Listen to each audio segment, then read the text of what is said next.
And we're back again, Midwesthockeyinfo. We split our pro show into a couple. We have already talked about the NHL. We're going to move on to the rest of the Midwest Pro Leagues, beginning with the American Hockey League. There are 6 teams from the Midwest. In the American Hockey League, they all are in the same division. And it is the Central Division of the American Hockey League. You have to look every day because it changes week to week. It is amazing how many teams have been in first, have been in second, been up and down all year. But here's a quick look at where teams stood when the AHL just recently came back from the All-Star break. We'll start with, okay, so we talked about Chicago being the top team in the Central. Guess who the top team is in the Central of the American Hockey League? The Rockford Ice Hogs. They're the latest team to take a turn at the top. They picked up a point in each of its last 7 games going into the All-Star break, and that's a big reason why they find themselves on top of the Central right now. The other thing, the American Hockey League is usually a league for up-and-comers. The leader for the Ice Hogs is veteran goaltender, and he went to the All-Star game. Michael Layton. Does that name sound familiar? Yeah.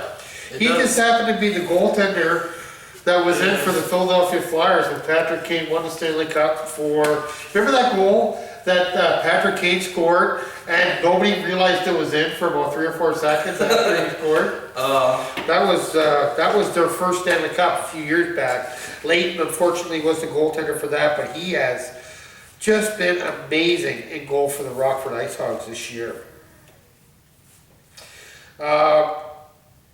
Offensively, here's what I said about them offensively. They don't have anybody with 30 points so far, but they have a ton, 8 with 20 or more. So they get some pretty balanced scoring there. The leading scorer with 26 points is Vinny Hinostroza. He has 10 goals and 16 assists, 26 points so far for the Ice Hogs. Ryan Hartman not far behind with 25 points. Richard Panik, a player they got for Jeremy Moran in a trade with the Marlies. They traded with Toronto. Jeremy Moran, sorry. Remember Jeremy Moran? I think he had spent some time with the Hawks as well, but he got traded for Richard Panik. I believe is from Sweden. Spent some time with Tampa Bay and Toronto. Now he's in Rockford. He has 25 points as well. Jake Dowell, there's another name you've probably heard of with the Hawks. And Brian Bickle, another name from the Hawks. So all these guys are 20 plus points. Pierre Cedric Labine as well. So some pretty good depth there. A couple lines going strong. And this is the team to beat right now. Yeah, and it's really valuable when you have a team that your scoring is coming from all over the place. Absolutely, yeah. But it's also challenging. You don't got that leader that's leading you in points day in and day out, and it's good as long as everyone keeps scoring. Yeah. But when you can't just rely on this one consistent guy and a supporting cast, when your supporting cast is your goal scoring, it gets tricky. Yeah. No, I totally agree with that. It's nice to have a gun, but like you said, when you got the depth, you're not an injury away from something bad happening or something like that. You can pretty much handle everything, and it's got to be hard for teams to game plan it, to play it too. Yeah. So yeah, good for that. They are 27, 10, 3, and 4. They have 61 points. Behind them in second is the Milwaukee Admirals. And this is a team that's been all over the place in the standings this season, Trent. I mean, they have been out of the playoffs, in the playoffs, out of the playoffs. They had they had a long streak comparable to the Red Wings of making the postseason in the AHL. I think they had 12 or 13 years where they were in the playoffs every year. Last year, that streak came to an end. So they're looking to get back into the postseason and start another streak this year.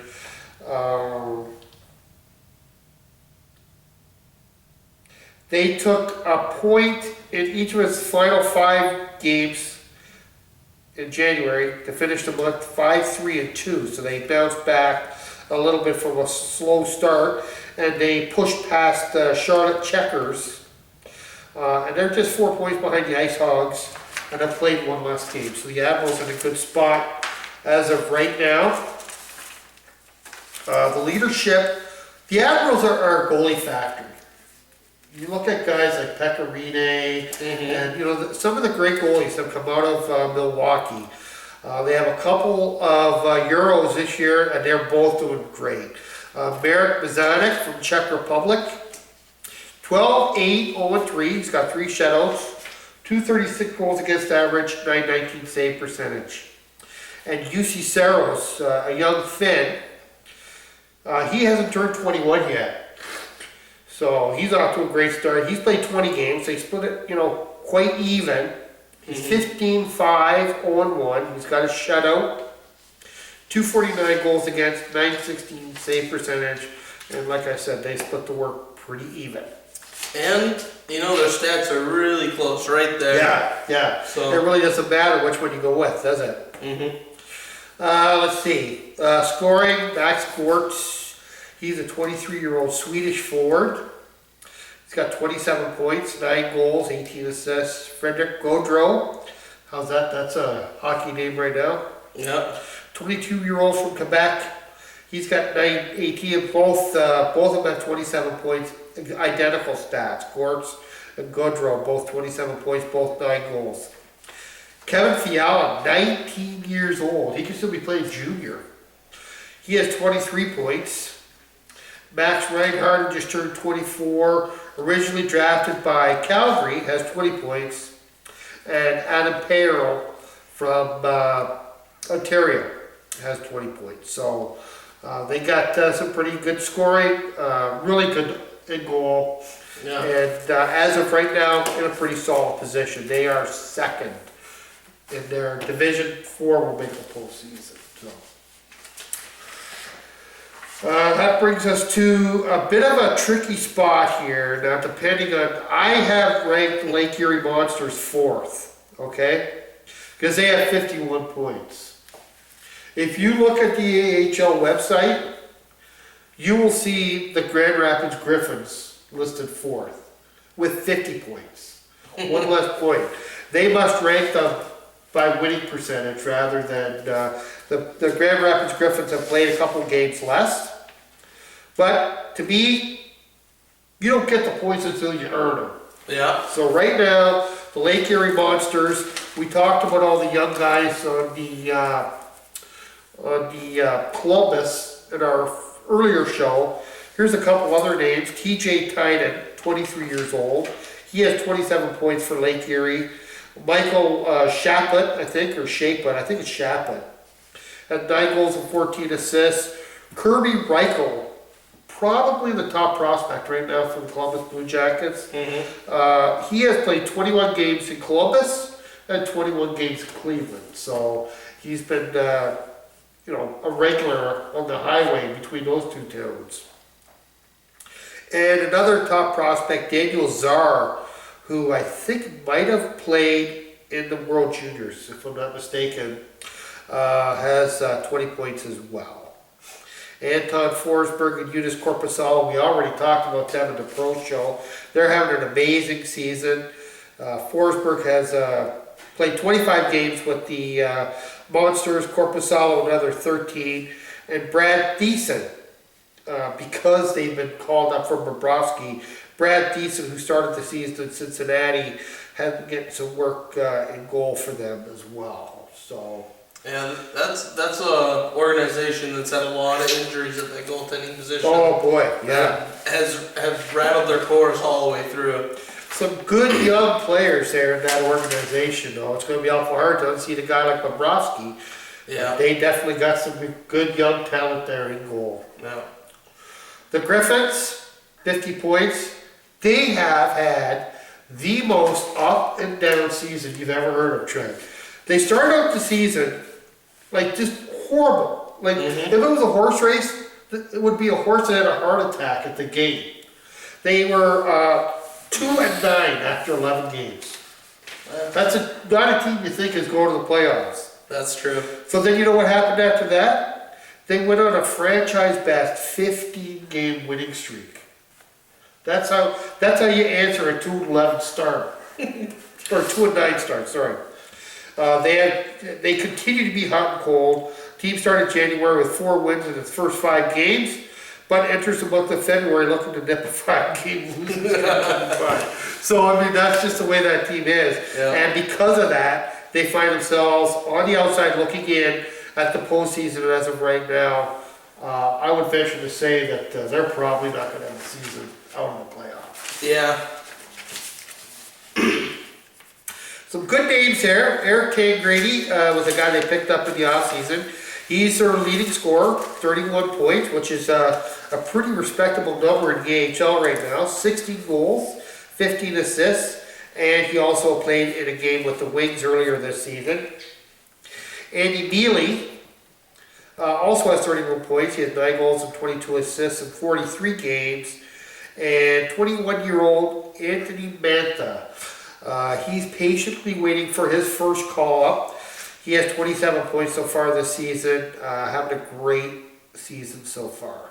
There's been some other names there that have had cups of coffee with the Detroit Red Wings, and the list is endless for that team, it seems. Yeah. Another good young player would be Athanasiou, who had a cup of coffee with the Wings and just lightning fast on the ice. But one guy that all the Wings fans are really hanging on to is Mantha. He hasn't gotten called up yet, but that's up until Dylan Larkin, that's been their MO with all their young talented players, you know. Let them nurture them in the AHL, bring them up until they're ready to go. And it's worked with Tatar and Nyquist, and the list goes on and on and on. There always seems to be somebody that's on the bus squad going back and forth there, and the fans are always excited about them. You know, like the next guy is always, you know, there's so much talent there. They draft well. Most of these guys come out of the Detroit organization. They're not a team that makes a lot of deals for young players or anything like that. They draft well, and they take their time nurturing guys up to the system. One other name before I move on from Grand Rapids I want to mention is Jared Careau. He's kind of taken over the top goaltending spot there in Grand Rapids. He's been in 31 games so far. He's 28-1-3. Nice record. Yeah. 227 goals against average, 927 save percentage. Tom McCollum has been kind of shuffled a little bit. He's only 26. You know, he's not old, but he's only played in 13 games this year. He's 4-8, 284 goals against average, and a 914 save percentage. He has played 1 game in Toledo as well. So that's the Griffins. Like we said, as of right now, 5th in the A-team division, but couple games in hand. Yeah, and you know, one of them 5-game winning streaks away from maybe being 3rd or 2nd or taking over the lead. Who knows? That division is just crazy. The Chicago Wolves, they also missed the playoffs last year, I believe. It's been a bit of a tough year for the Wolves, who are the affiliate for the St. Louis Blues. They seem to be slipping a little further away from that playoff spot, which is kind of elusive. They're 6th right now. They had a 7-6 month of January. The promising thing for them is that they went to an overtime or shootout 4 times last month. They won all 4 of them. Yeah, that's always something you like to do. It's always kind of a momentum booster when you get those close overtime shootout with victories. So they're I think about 6 points out of a playoff spot right now. You know, they're not giving up on the season by any stretch. But, you know, they definitely need something good to happen pretty quick. In goal, they have a couple of solid goaltenders. Phoenix Copley, he's just 24. He's played 25 games, 11-11-0-3. So in a sub-500 team, that's not a bad record. He has 3 shutouts, 275 goals against, and a .905 save percentage. Jordan Binnington got the nod earlier this season when one of the Blues was injured. He actually did play a game with the Blues. He's 9-7-2-1 with the Wolves, 276 goals against average, and a save percentage of .903. So getting that NHL debut had to be a good feeling for that young goaltender. Pat Canone, he's 29 years old. He's a veteran. He leads the team with 37 points, a really nice total in the AHL right now. He has 16 goals, 21 assists in 41 games. Danny Cristo has 27 points, 13 goals, 14 assists in 38 games. And defenseman Andre Benoit, he's a veteran, 32. He's the assistant captain of the team. He has 26 points with 5 goals and 21 assists. And he has also been called up to the Blues for a couple of games. The younger guys, Ty Rad, he has 25 points. He's just 22. 9 goals, 16 assists. He's played 11 games with the Blues this year. And Jordan Caron is another young guy. Well, he's not that young. I guess he's 25.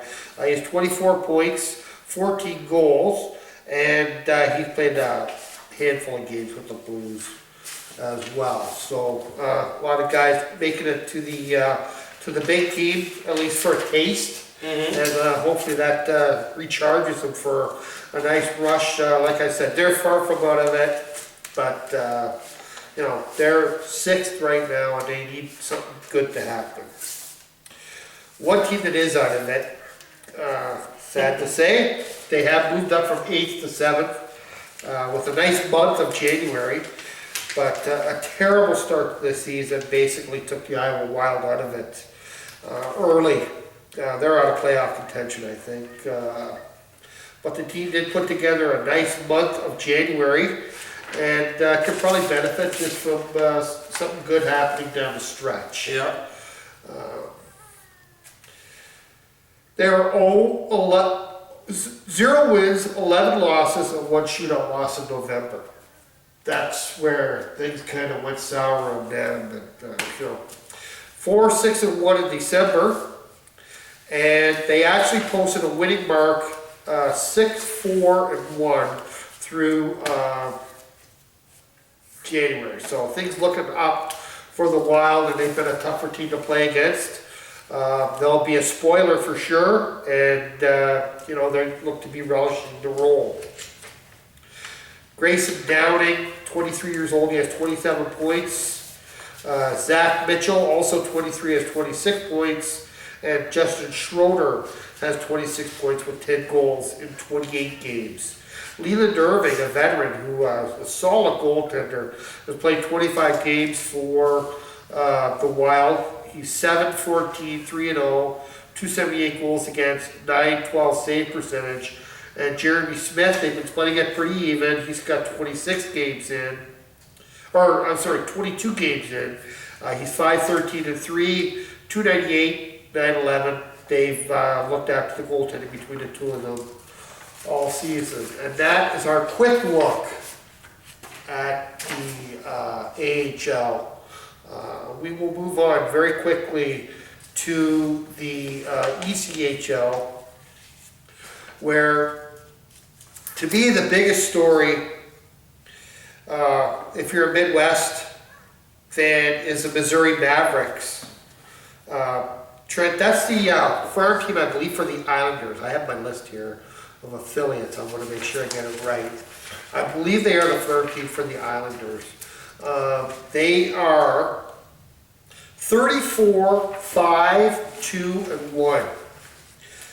42 games into the season. So that's a pretty amazing run right now. They are definitely the team to beat. They have 71 points and a 17-point lead on second place in the conference. And we're talking about a team that hasn't even had double digits in losses at this point of the season. Yeah, that's amazing. That's unheard of. That's something. It really is. That's amazing. Yeah, they are just getting used to winning. Let's look at the goals for and against. 148 to 87. So they've really been a dominant force in that West Division. And when you look at the second place team, that is Fort Wayne Comets, another Midwest team. And they are in that Midwest Division, which is a dogfight. As of right now, they're one of only two teams other than Missouri to be in the postseason.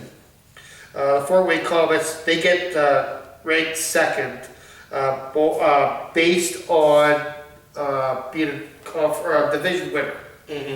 Allen Americans have the second best record, but they play in the same division as the Mavericks. So Fort Wayne Comets, 26-14-2, not shabby at all. They've really put a nice run together early in the new year, and they have moved past the Quad City Mallards, who at one point were the leaders in that division, now sit 10th overall out of the playoffs. So some real movement there. The only other team out of the Midwest as of right now that would be in that playoff cut is the Indy Fuel. I believe that's the farm team for the Chicago Blackhawks. They are 23-21-2. I hope I'm not wrong on that. And 7-3 in their last 10. So they're a team that's, starting to win some games, string together some wins. And also in that Midwest Division. So I'm desperately trying to find that affiliate list now. I don't want to get anything wrong here, but I do believe the Indy Fuel is the farm team for Chicago. Then the teams that are on the outside looking at the Cincinnati Cyclones, they are ninth as of right now. They are exactly 1 point out of the playoffs. So not exactly desperation time there, but they need to make something happen. Quad City Mallards also have 45 points, ranked 10th. And then a little lower, the Rapid City Rush, which is the only team from the Midwest that's in that West Division. The Rapid City Rush, I believe, an affiliate of Phoenix, or Arizona. I can't say Phoenix anymore.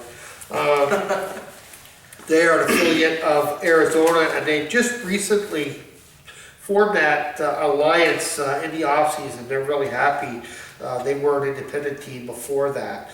Evansville Icemen, Wichita Thunder,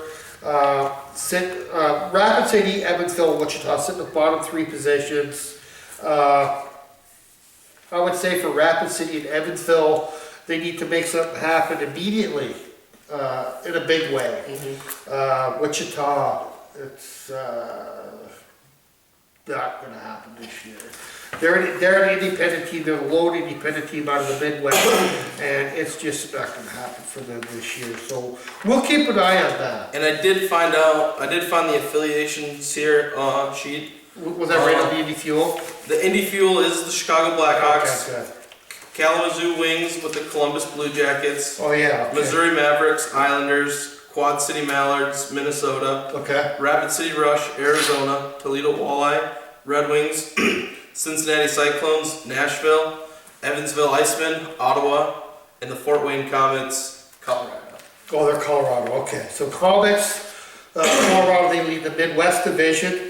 And the team I didn't mention, glad you said it, the Kalamazoo Wings are one of two teams from the Midwest which are based in the Eastern Conference, and Toledo. I guess I never mentioned them either. Toledo is the division leader, which I believe it's a Central Division, North Division. I'm sorry.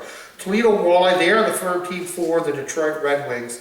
27-11-1. They lead the North Division, and they're ranked third in the East right now, behind the Manchester Monarchs and the Florida Everblades.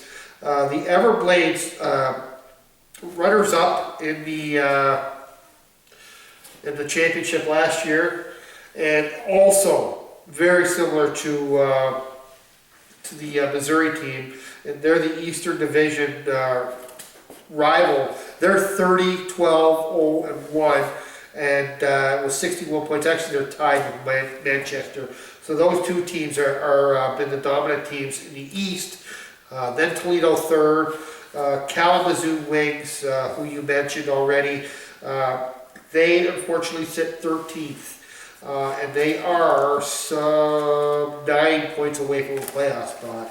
Not impossible, but they're almost out of it. A small note for the Toledo Walleye. They are 9-1 in their last 10. Oh, really? So they're a team that's been turning on the heat. Well, that actually changes things too, doesn't it? Maybe those two teams in front of them better look out. They're only 3 points behind them. Only 3 points back, so. So another red team on the move. Leading goaltender in the league is Josh Robinson for who else? Missouri Mavericks. He's only allowed 43 goals in 24 games. That's a 1.84 save percent, or goals against average, excuse me. That's just amazing. I don't see his save percent. Oh, 928 save percent. So good for him. And we will talk a little bit more about that league down the road. We just wanted to give a quick overview. We're going to move on finally to the SPHL. There is only one team out of the Midwest, but they are killing it. The Peoria Rivermen are 25-6-2 for 52 points in the Southern Professional Hockey League. They have a 10-point lead on the Mississippi River Kings. So they are assured of a playoff spot, I think. Top 8 make it, 2, 3, 4, 5, 6, 7, 8. Louisiana has 29, so yeah, they're in. Peoria is going to be in the playoffs, and it looks right now like they'll be a top seed. So good for them. And that's another team that they played 33 games this year, still haven't hit double digits in losses. Yeah, that's amazing. River Kings only with 9 losses, Peoria Rivermen only with 6. So that's a team that's definitely used to winning. Big reason for their solid position right now. Kyle Rank has played in 23 of their games. He's 15-4-1-1. He has a shutout, 204 goals against average. That is stingy. And a 930 save percentage. He's second in the league. Yeah, those are some numbers to be proud of right there. Yeah, that's a dream season for sure. So a lot of teams from the Midwest in a really solid position. We're going to try to keep you posted on a more regular basis from here on in. Hopefully week to week we can follow the up and down progress, especially that one division in the AHL. I'm telling you, watch that division. It's going to change by next week you watch it. It is crazy. We're here to follow them right down to the playoffs now, and hopefully you'll tune in and watch us. Stay classy, Midwest.